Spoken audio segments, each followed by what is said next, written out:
What is going on, guys? Welcome to the watch list. There's a couple of different things that you would never guess it's going to be happening on this watch list. So with that being said, let's go on ahead and cue the intro. Hey guys, thank you for watching this video. Don't forget to hit that thumbs up and subscribe. I'm putting out at least one video a week, giving you guys absolutely free content that's going to help you guys, whether it's long term, short term, just in finance and everything like that. So that being said, let's jump back to the video. Okay guys, so there are a couple of plays that you would probably think, yes, this is the play, and there's a couple of plays that you guys are gonna, I think most people are gonna say, you're crazy. But I've actually talked to multiple people about this one, and there's actually a lot of drama here. So we're going to finish that for last. But IBM, so stick around if you want to know what I'm talking about. IBM, I do think this one, again, long term, I'm actually going to be buying stock in this one. They pay a great dividend, $1.63 per share to $124. That's per quarter, of course. IBM, great company. Everybody knows them. Great chart. I do believe that this one is going to be a great play. I believe that they're going to actually at least go back up and test this 130 here very, very soon. And I'm buying more shares for the long term. And so that means if you want to buy for long term, you're going to hold for at least over a year. A lot of people say 5 to 10 years you're not going to sell them. I can't say that I'm not going to sell them, because if we have, according to my strategy, if we're going to have another huge downfall like we did with COVID or something like that, I am going to sell it. You guys know how I planned and how I reacted to the last one and how we made a bunch of money off that. So into the next one, Fedex. Believe it or not, I believe this one's going to end up coming back down here to this 250 level. Now, I know that's actually a big jump here, but this one, again, is fitting the strategy. It's here over the past 2 weeks, it hit that high, and now it's bouncing down continuously. Now, I'm not saying that I wouldn't be buying this one for the long term, but I would let it definitely fall down further. As you guys can see, last time it came down, it hit a high, it came down, and then consolidated. So I wouldn't be surprised if this one fell down a little bit more, and especially with everything that's going on. There's a new COVID bill that's supposed to be getting passed. Trump's let's just leave it at that when it comes down to that bill.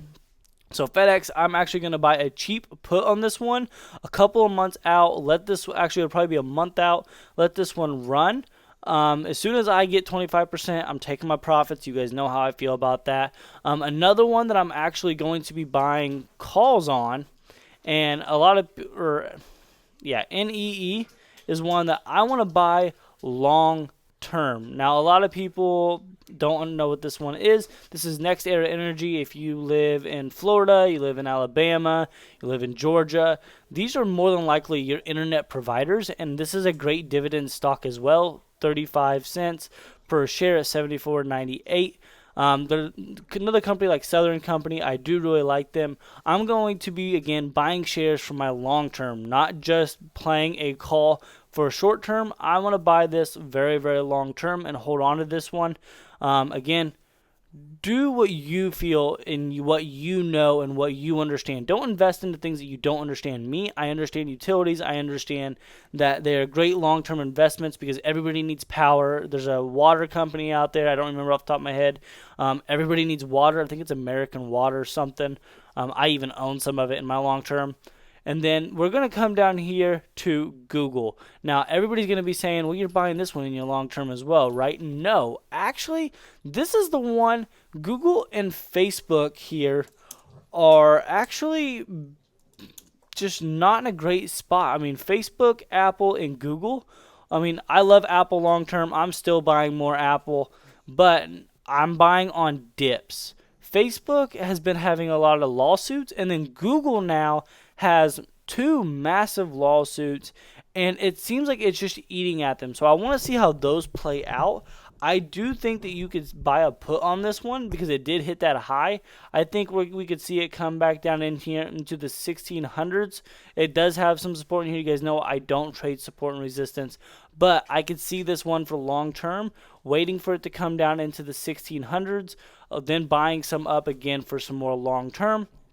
Again, Google's an amazing company. I hate betting against companies like Google, Facebook, Apple, anything like that. Amazon, you know that I don't like betting against them. There's a reason. They've got great balance sheets. They're great companies. They're name brand. Everybody has a product of them in their houses. You guys use Google every day to find anything, find out anything about anything in the world. I can't speak. But yeah, that is the watch list. I hope you guys all took something from this. Be on the lookout for this next stimulus update, because that's going to send the market. I don't know if we're already pricing it in or not, but we're really going to see that. Remember, futures open tonight. That's going to really give you a direction of where it opens up on where we will be sitting at in the morning. That's a great indicator if you guys are holding positions over the weekend and you want to know where the market's going to end up opening in the morning. It's not a guaranteed, but it's a great way to kind of feel what way the market is going. So with that being said, thank you guys for watching, and I will see you guys in this next one.